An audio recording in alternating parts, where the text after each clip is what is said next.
नमस्कार मित्रांनो. Study on academy Pune यांच्या स्टडी ऑन या यूट्यूब चॅनलवरती आपल्या सगळ्यांचं हार्दिक स्वागत. शिक्षक अभियोग्यता चाचणी 2023 यासाठीची जी आपण तयारी करतो त्याच्यामधला आज आपण पेपर 3 बालमानसशास्त्र हा अभ्यास पाहणार आहोत. या बालमानसशास्त्राच्या अनुषंगाने आज आपण 50 प्रश्न या ठिकाणी अभ्यासणार आहोत आणि या 50 प्रश्नांचा अभ्यास करणार आहोत. चला तर मग वेळ न घालवता आज आपण पाहूया कुठले कुठले प्रश्न आपण या पेपरमध्ये पाहणार आहोत. जर एखादी कृती सहेतुक व ध्येयनिष्ठ दृष्टीने केली तर तिच्यातील संक्रमण मूल्य वाढते, हे मत कोणाचे आहे? तर हे मत बॅगले यांचे आहे. यांनी सहेतुक व ध्येयनिष्ठ कृती कुठल्या असतात हे आपल्या थेअरीमध्ये सांगितलेले आहेत. नवीन पाठ शिकवताना शिक्षकाने विद्यार्थ्याचे पूर्वज्ञान जागृत केले. अध्ययन प्रक्रियेचा नियम सांगा. नवीन पाठ शिकविताना शिक्षिकेने विद्यार्थ्याचे पूर्वज्ञान जागृत केले. अध्ययन प्रक्रियेचा नियम सांगायचा आहे. कुठला नियम? हे पुनरावृत्तीचा नियम, तयारीचा नियम, परिणामाचा नियम आणि उपयोगाचा नियम. तर याचं जे काही उत्तर आहे ते पुनरावृत्तीचा नियम आहे. आपण पूर्वज्ञान जागृत करत असताना जी प्रस्तावना करतो त्याच्यात आपण पुनरावृत्ती ही करत असतो. त्याच्यानंतर प्रश्न 3, मानसिक थकव्याचे मापन करण्याच्या पद्धती सांगा. प्रत्यक्ष पद्धती, अप्रत्यक्ष पद्धती, दोन्हीही आणि एकही नाही. तर मानसिक थकव्याचे मापन करण्याच्या पद्धती ह्या दोन्ही पण आहेत, प्रत्यक्ष आणि अप्रत्यक्ष मापन. सामाजिकरणाची प्रक्रिया कोणत्या अवस्थेत सुरू होते? शैशवावस्था, बाल्यावस्था, किशोरावस्था आणि वृद्धावस्था. तर सामाजिकरणाची प्रक्रिया ही शैशवावस्थेमध्ये सुरू होते, म्हणून याचं उत्तर शैशवावस्था हे आहे. मुलगा शैशवावस्थेमध्ये समाजामध्ये मिसळायला लागलेला असतो. बालगुन्हेगारी कोणत्या अवस्थेमध्ये होण्याची दाट शक्यता असते? शैशवावस्था, बाल्यावस्था, किशोरावस्था आणि वृद्धावस्था. तर बालगुन्हेगारी ही बाल्य अवस्थेमध्ये होण्याची दाट शक्यता असते, म्हणून पर्याय क्रमांक 2 बाल्यावस्था हे याचं उत्तर आहे. प्रश्न क्रमांक 6, मानव आणि मानवेतर प्राण्यांचे सर्व शिक्षण अभिसंधान प्रक्रियेनेच घडत असते, हे मत सांगणारा संप्रदाय कोणता? समष्टीवादी, वर्तनवादी, कार्यवादी आणि शक्तिवादी. तर हा जो काही संप्रदाय आहे तो वर्तनवादी संप्रदाय असलेला आपल्याला दिसून येतो. मानव व मानवेतर प्राण्याचे सर्व शिक्षण अभिसंधान प्रक्रियेनेच घडते असं वर्तनवादी संप्रदाय सांगतो, जो जे.बी. वॅटसन यांचा असलेला आपण पाहिलेला आहे. मानव सिंहाचा सामना करू शकेल का? या प्रश्नासाठी कोणत्या गोष्टीचा विचार करावा लागेल? विचारसीमा, शरीरसीमा, कार्यसीमा आणि बाह्यसीमा. त्याचं उत्तर आहे शरीरसीमा हे या प्रश्नाचं उत्तर आहे. मानव सिंहाचा सामना करू शकेल का या प्रश्नासाठी कोणत्या गोष्टीचा विचार करावा लागेल? शरीरसीमा या गोष्टीचा आपल्याला विचार करावा लागेल. पुढचा प्रश्न, शिक्षण म्हणजे चेतक व प्रतिसाद यामध्ये सहचर्य संबंध प्रस्थापित करणे होय, हा विचार सांगणारा संप्रदाय कोणता आहे? शक्तिवादी, समष्टीवादी, कार्यवादी आणि वर्तनवादी. तर हा जो काही शिक्षण आणि चेतक यांच्यामध्ये शिक्षण म्हणजे चेतक व प्रतिसाद यामध्ये जो सहचार्य संबंधित प्रस्थापित करणे हा जो सिद्धांत सांगितलेला आहे तो वर्तनवाद्यांनी सांगितलेला आहे, म्हणून या 8व्या प्रश्नाचं उत्तर आहे पर्याय क्रमांक 4 वर्तनवादी. त्याच्यानंतर पुढचा प्रश्न, नेतृत्व गुणांचा विकास सर्वाधिक कोणत्या अवस्थेत झालेला असेल? पौगंडावस्था, किशोरावस्था, बाल्यावस्था आणि कौमारी अवस्था. तर याचं उत्तर आहे बाल्यावस्था. नेतृत्व गुणांचा सर्वाधिक विकास कोणत्या अवस्थेत झालेला असेल? बाल्यावस्थेमध्ये नेतृत्व गुण हे विकसित होताना आपल्याला दिसून येतात. बाल्यावस्थेत बालकाची स्वामी भक्ती ही कोणाच्या प्रती अधिक असते? मित्राबाबत, गटाबाबत, शेजाऱ्याबाबत आणि समूहाबाबत. तर समूहाबाबत, बाल्यावस्थेमध्ये समूहाबाबत ही बालकाची स्वामी शक्ती ही अधिक असलेली पाहायला मिळते, म्हणून या ठिकाणी उत्तर क्रमांक 4 समूहाबाबत हे आपल्याला पाहायला मिळतं. त्यानंतर नोकरी हवी असते पण सीमावर्ती भागात नको असते, हे उदाहरण मानसिक संघर्षाचे आहे. त्याच्यामध्ये हवे हवे संघर्ष, नको नको संघर्ष, हवे नको संघर्ष आणि नको हवे संघर्ष. कसला आहे संघर्ष इथं? हवे नको संघर्ष, म्हणजे पाहिजे पण आहे आणि सीमावर्ती भागात नको पण आहे. मग ह्या संघर्षाला काय म्हणतो आपण? हवे नको संघर्ष हे मानसशास्त्रीय मानसशास्त्रज्ञांनी या संघर्षाला अशा पद्धतीचं नाव दिलेलं आपल्याला पाहायला मिळतं. त्याच्यानंतर प्रश्न पुढे, लैंगिक प्रवृत्तीचे समाधान ही सर्वात महत्त्वाची गरज कोणी मानली आहे? ब्लूम यांनी, फ्राईड यांनी, बर्नार्ड यांनी आणि रॉस यांनी. तर मनोविश्लेषणवादी उपपत्तीमध्ये अल्फ्रेड फ्राईड यांनी काय म्हटलेलं आहे? लैंगिक प्रवृत्तीचे समाधान ही सर्वात महत्त्वाची मानवी गरज आहे. म्हणून या ठिकाणी पर्याय क्रमांक 2 फ्राईड असं आपल्याला पाहायला मिळतं. त्यानंतर अनुभवाची योग्य प्रकारे जुळणी करून जेव्हा नवीन कृती निर्माण होते तेव्हा त्यास रिकामी जागा म्हणतात. नवनिर्मिती, शोधाशोध, कल्पना आणि सृजनशीलता. तर या कृतीला काय म्हणतात? सृजनशीलता म्हणतात. पर्याय क्रमांक 4 अनुभवाची योग्य प्रकारे जुळणी करून जेव्हा नवीन कृती निर्माण होते, या ठिकाणी नवीन कृती हा शब्द महत्त्वाचा आहे, तेव्हा त्यास म्हणतात, काय म्हणतात? सृजनशीलता म्हणतात. प्रश्न क्रमांक 14 चिंतन प्रक्रियेची सर्वात मोठी ओळख कोणती? सामाजिक जाणीव, सामाजिक विश्लेषण, समस्या समाधान यापैकी नाही. तर चिंतन प्रक्रियेची सर्वात मोठी ओळख ही समस्या समाधान आहे. समस्या समाधान यामधनं घडवून आणलं जातं. म्हणून बरोबर पर्याय क्रमांक 3 हा समस्या समाधान आपल्याला दिसून येतो. त्यानंतर पुढे, शिक्षण ही मुलांच्या नैसर्गिक विकासास योग्य वळण लावणारी प्रक्रिया आहे असं कोण म्हणतो? रूसो, हल, रॉस आणि जॉन ॲडम्स. तर इथं काय उत्तर आहे याचं? John Adams. पर्याय क्रमांक 4 शिक्षण ही मुलांच्या नैसर्गिक विकासास योग्य वळण लावणारी प्रक्रिया आहे असं पाश्चिमात्य विचारवंत जॉन ॲडम्स रूसोच्या अगोदर त्यानं हे विचार प्रगट केलेले आहेत नैसर्गिक शिक्षणाच्या संदर्भानं. त्याच्यानंतर प्रश्न पुढे, सामाजिक मान्यता महत्त्वाची गरज कोणी मानली आहे? ॲडलर, जेम्स, हल्ल आणि मन. तर याच्यामध्ये पर्याय क्रमांक 1 ॲडलर यांनी सामाजिक मान्यता ही महत्त्वाची गरज मांडलेली आहे. त्यांचा त्या संदर्भानं आपल्याला सिद्धांत सामाजिक मान्यतेचा ॲडलर यांचा सिद्धांत पाहायला मिळतो. त्यानंतर पुढे, निर्देशित समुपदेशन पद्धत कोणी मांडली? स्मिथ, जेन वॉटर्स, जोन्स आणि मन. तर निर्देशित समुपदेशन पद्धती ही जेन वॉटर्स यांनी मांडलेली आपल्याला पाहायला दिसते. म्हणून या ठिकाणी पर्याय क्रमांक 2. त्याच्यानंतर पुढे प्रश्न, अनिर्देशित समुपदेशन पद्धत कोणी मांडली? रॉजर्स, वॉटर्स, पियाजे आणि स्किनर यांनी. त्याचं उत्तर आहे अनिर्देशित समुपदेशन ही जी काही पद्धत आहे ती रॉजर्स यांनी मांडलेली आहे. म्हणून पर्याय क्रमांक 1 उत्तर. त्याच्यानंतर पुढचा प्रश्न, मानसशास्त्रात समस्या सोडवणूक ही प्रक्रिया कोणती आहे? निरीक्षण प्रक्रिया आहे, विचार प्रक्रिया आहे, चिंतन प्रक्रिया आहे की यापेक्षा काही वेगळे? तो उत्तर क्रमांक 3 चिंतन प्रक्रिया आहे. मानसशास्त्रात समस्या सोडवणूक ही प्रक्रिया चिंतन प्रक्रिया म्हणून प्रसिद्ध आहे. चिंतनाची पहिली पायरी कोणती? प्रयत्न व चूक, समस्या समजून घेणे, मानसिक व्यापार यापेक्षा वेगळे?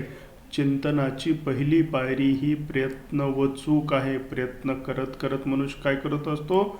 शिकत असतो. म्हणून चिंतन हे पहिल्यांदा प्रयत्नपूर्वक होतं, चुकतं आणि त्याच्यामधनं सृजनशीलता घडून येते.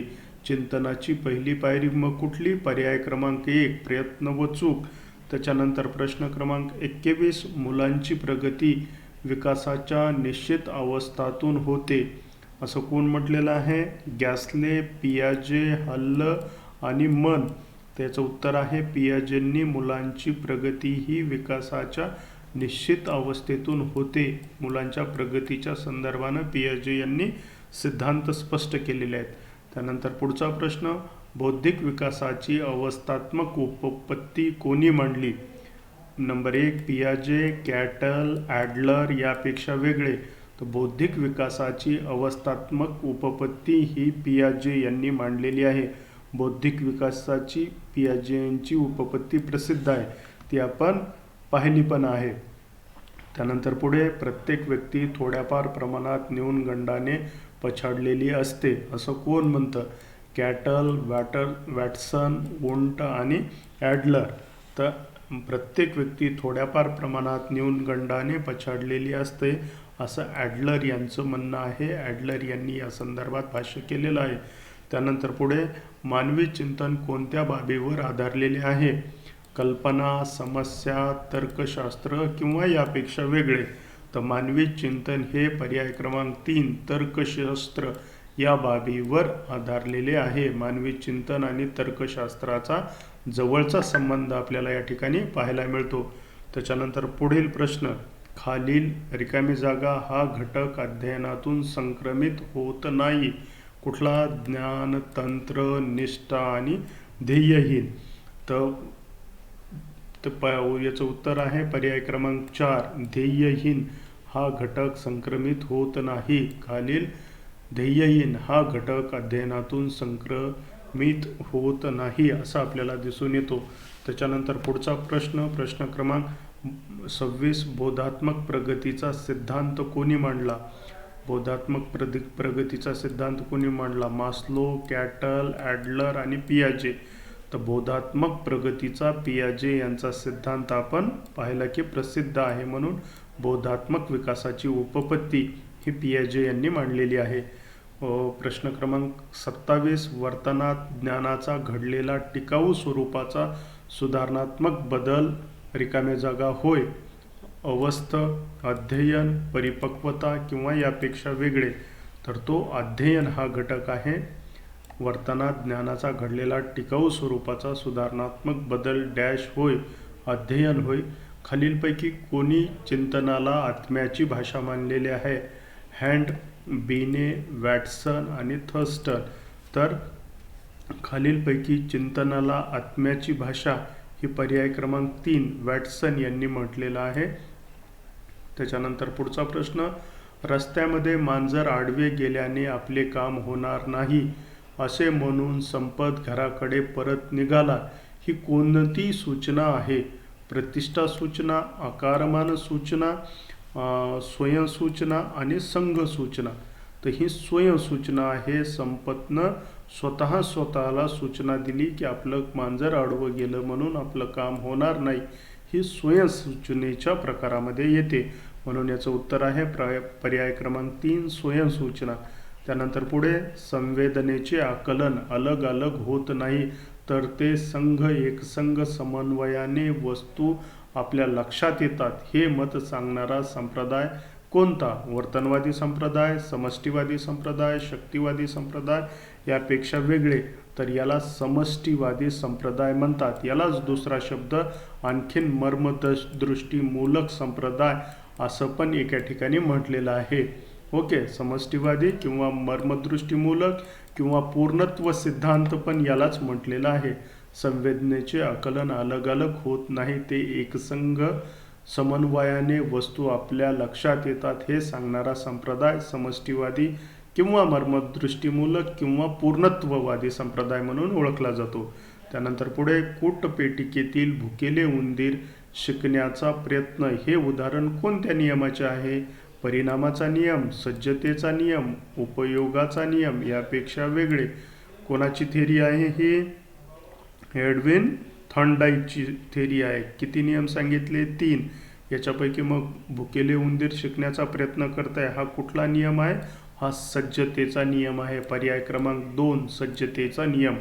त्याच्यानंतर पुढे ज्या उद्दीपकामुळे अवधान विचलित होते त्यांना रिकामे जागा म्हणतात.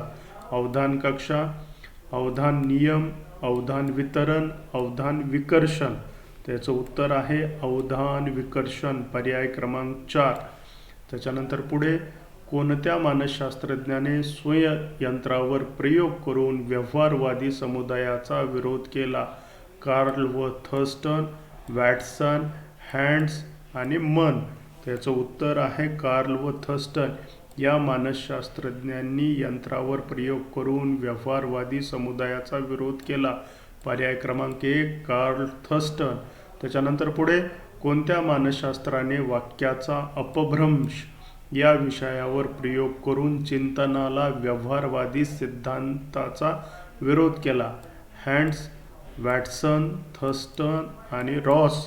त्याचं उत्तर आहे हँड्स यांनी हा सिद्धांताला विरोध केलेला आहे. पर्याय क्रमांक 1.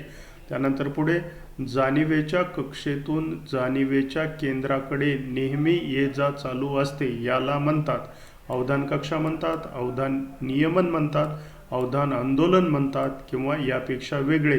तर त्याचं उत्तर आहे याला अवधान आंदोलन. पर्याय क्रमांक 3 अवधान आंदोलन म्हणतात. जाणीवेच्या कक्षेतून जाणीवेच्या केंद्राकडे नेहमी ये जा जी चालू असते त्याला काय म्हणतात? अवधान आंदोलन असे म्हटले जाते. त्याच्यानंतर पुढचा प्रश्न, एका दृष्टिक्षेत्रात न मोजता जेवढे घटक बिनचूक लक्षात येतील त्यांना प्रायोगिक भाषेत काय म्हणतात? अवधान नियमन, अवधान कक्षा, दोन्हीही यापेक्षा वेगळे. याला अवधान कक्षा म्हणतात. आपलं अवधान किती घटकांवरती केंद्रित होतं हे या नियमातून सांगितलेलं आहे. त्यानंतर पुढे, कोणत्या मानसशास्त्रज्ञाने प्रतिभाहीन चिंतनाची बाजू मांडली होती? बर्ग समुदाय, पियाजे, हल्ल आणि रॉजर्स. त्याचं उत्तर आहे बर्ग समुदाय. पर्याय क्रमांक 1. ओके. त्यानंतर पुढे, विज्ञान आणि गणित या विषयामध्ये चिंतनासाठी सर्वात महत्त्वाची बाब कोणती? प्रयोग आणि निष्कर्ष, चिन्ह आणि सूत्र, उदाहरण व प्रयोग यापेक्षा वेगळे. उत्तर आहे पर्याय क्रमांक 2 चिन्ह व सूत्र. पर्याय क्रमांक 2 चिन्ह व सूत्र. प्रश्न पुढे, संवेदनांचे संघटन करण्याची आपली शक्ती काही प्रमाणात जन्मजात आहे व अनुभवाने व शिक्षणाने तिचा विकास होतो हे मत यांनी मांडले? शक्तिवाद्यांनी, समष्टिवाद्यांनी, व्यवहारवाद्यांनी आणि कार्यवाद्यांनी. उत्तर आहे हे मत समष्टिवाद्यांनी मांडलेलं आहे. प्रश्न क्रमांक 40, अवबोध बाह्य उद्दीपकाचे वर्गीकरण करताना कोणत्या बाह्य तत्वांचा अवलंब केला जात नाही? अलगता, सादृश्य, खंडत्व यापेक्षा वेगळे. तर याचं उत्तर आहे अलगता. याचा उपयोग अवलंब केला जात नाही. कशाचा? अलगता. त्यानंतर प्रश्न 41, तर्काने कशाची परीक्षा घेतली जाते?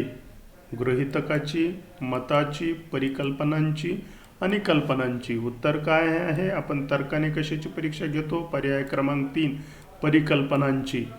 ओके. त्याच्यानंतर प्रश्न क्रमांक 42, बाह्य उद्दीपक अस्पष्ट असल्याने त्याचा चुकीचा अर्थ लावला जातो त्यास म्हणतात. काय म्हणतात? नंबर 1 चित्तभ्रम, नंतर दृष्टीभ्रम, इंद्रिय भ्रम यापेक्षा वेगळे. त्याला काय म्हणतात? पर्याय क्रमांक 3 इंद्रिय भ्रम असं म्हटलं जातं.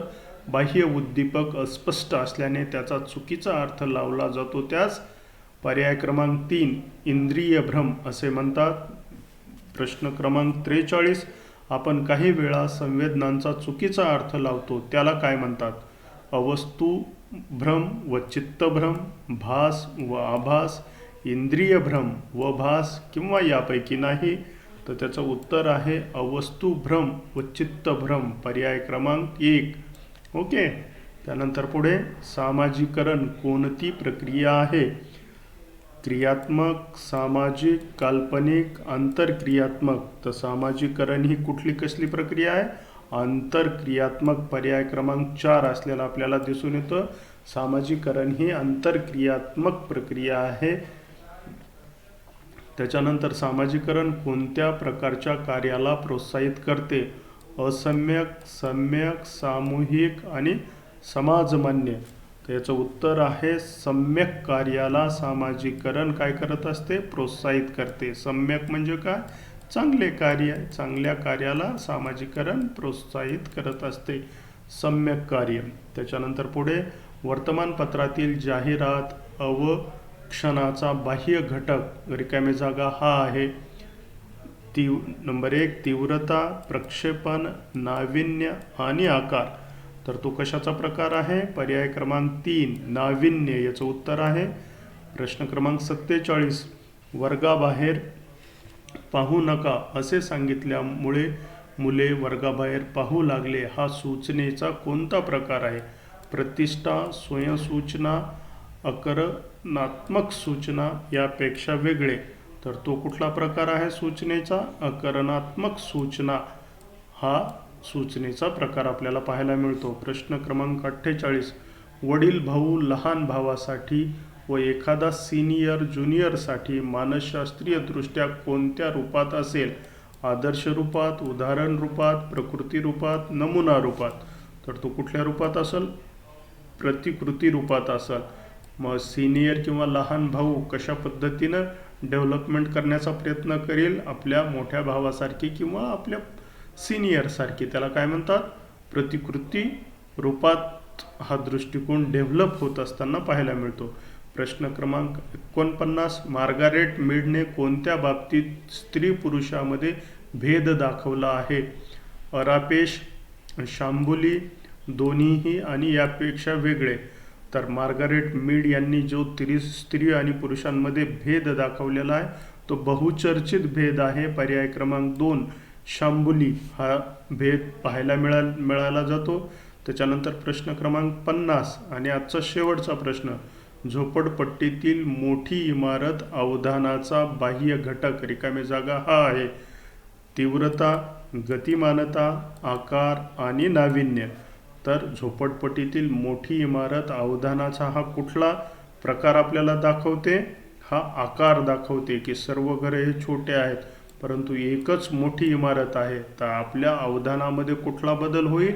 आकारमानाच्या स्वरूपामध्ये बदल होईल. अशा पद्धतीनं विद्यार्थी मित्रांनो आपण बालमानसशास्त्र या विषयातील 50 प्रश्नांचा मागोवा या व्हिडिओच्या माध्यमातून घेतलेला आहे. आपल्या सर्वांना एक विनंती आहे की आपण स्टडी ऑन हे यूट्यूब चॅनल सबस्क्राईब करावं, लाईक करावं व आपल्या जास्तीत जास्त मित्रांपर्यंत शेअर करावं. बरेचसे मुलं व्हिडिओ पाहत आहेत पण लाईक आणि शेअर आणि सबस्क्राईब करत नाही आहेत. तर विनंती आहे की आपण सबस्क्राईब करावं म्हणजे थोडंसं मोटिवेशन आम्हालाही मिळत राहील. धन्यवाद मित्रांनो.